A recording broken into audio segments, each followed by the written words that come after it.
कुछ वर्षों पहले की बात है।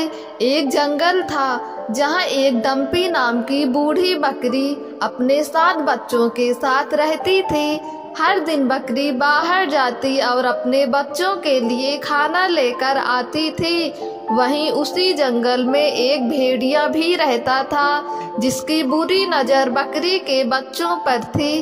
भेड़िए की मंशा बकरी को भी पता थी, इसलिए घर से बाहर निकलते वक्त वो अपने बच्चों को जंगली जानवरों से बचने का तरीका बताकर जाती थी। बकरी ने बच्चों को बताया था कि भेड़िया बहुत चतुर होते हैं और उनकी आवाज़ भारी और काले पैर होते हैं। ऐसा कोई भी जंगल में दिखे तो खुद को बचाने की कोशिश करना। एक बार बकरी को बच्चों के लिए खाना लेने काफी दूर जाना था, इसलिए उसने अपने बच्चों को एक साथ बुलाकर समझाती है कि जब तक वह घर वापस नहीं आती तब तक घर से बाहर नहीं जाना और दरवाजा नहीं खोलना। सभी बच्चे अपनी माँ को यकीन दिलाते हैं कि वह अपना अच्छे से ख्याल रखेंगे और अपनी माँ को खुशी से विदा कर देते हैं। जब बकरी चली गई तभी थोड़ी देर बाद भेड़िया उसके घर के बाहर पहुंचा और दरवाजा खटखटाने लगा। बकरी के बच्चे एक साथ बोले, बाहर कौन है?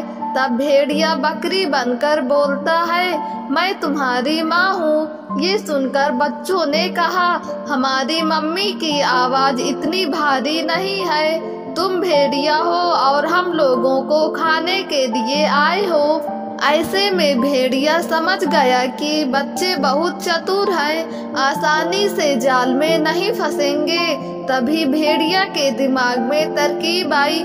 उसने सोचा, शहद खाने से आवाज़ अच्छी हो जाती है, और वह तुरंत जंगल गया और मधुमक्खी का शहद ढूंढकर खा लिया। तब मधुमक्खियों ने उसे डंक मार दी। भेड़िए ने खुद को संभाला और दोबारा बकरी के घर पहुंच गया। वहां दरवाजा खटखटाया और कहा, बच्चों दरवाजा खोलो। इस बार बच्चों को एक मीठी आवाज़ सुनाई दी और उन्हें लगा कि उनकी माँ आई है, लेकिन उसी समय उन्होंने भेड़िया के काले पैरों को देख लिया और बोलने लगे कि तुम हमारी माँ नहीं हो, उनके पैर गोरे हैं, तुम भेड़िया हो। भेड़िया की चाल फिर नाकामयाब हो गई और वह वहाँ से चला गया। जब भेड़िया लौट रहा था तभी उसी रास्ते में आटा चक्की दिखी और वहाँ पर जमीन पर बिखरे आटा को अपने पैरों में लगा लिया ताकि वह गोरे लगे। भेड़िया अब अपने सफेद पैर लेकर एक बार फिर से बकरी के घर पहुंचा। वहां पहुंचने के बाद भेड़िया ने आवाज बदलकर बकरी के बच्चों को बुलाया। इस बार बच्चों को आवाज भी मधुर लगी और पैर भी दिखाई दिए। ये देखने के बाद वह दरवाजा खोलने जा ही रहे थे कि अचानक से बकरी का सबसे छोटा बच्चा बोलता है, यह हमारी माँ नहीं हो सकती। लेकिन उसकी बात किसी ने नहीं मानी और दरवाजा खोल दिया। जैसे ही दरवाजा खुला, बच्चे सामने भेड़िया को देखकर घबरा गए और बचने के लिए इधर उधर भागने की कोशिश करने लगे। लेकिन भेड़िया ने 6 बच्चों को एक एक करके थैले में डाल दिया।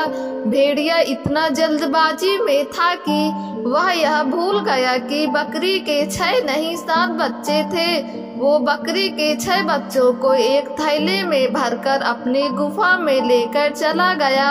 जब कुछ समय बाद जब डम्पी बकरी घर पहुंची और अपना घर बिखरा देखकर घबरा गई, वहां उसका छुपा हुआ एक बच्चा जो भेड़िया से बच गया था बाहर निकला और अपनी माँ को पूरी बात बताई। सारी बातों को सुनने के बाद बकरी को भेड़िया पर बहुत गुस्सा आया और वो उसको सबक सिखाने के लिए उसके गुफा की ओर बढ़ गई। वहीं बकरी के बच्चों को ले जा रहे भेड़िया की हालत खस्ता हो गई और वो आराम करने के लिए पेड़ के नीचे बैठ गया। पेड़ के नीचे उसे नींद आ गई। वहीं पर डम्पी बकरी भी पहुंच गई। उसने देखा भेड़िया सोया हुआ था।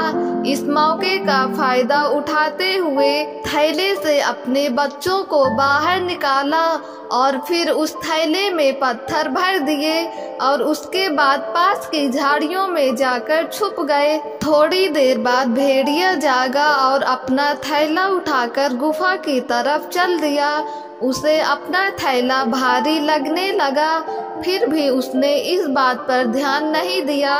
भेड़िया चल रहा था और रास्ते में एक नदी पड़ी जिसको पार करके ही वह अपनी गुफा तक पहुंच सकता था। जैसे ही वह अपना भारी थैला लेकर नदी में चलने लगा तो वह डूबने लगा। डम्पी और उसके बच्चे यह दृश्य देखकर बहुत खुश हुए और अपने घर वापस लौट गए। भेड़िया और बकरी के बच्चों की इस कहानी से हमें यह सीख मिलती है कि जो किसी के साथ छल और धोखा करता है उसका भी भला नहीं होता।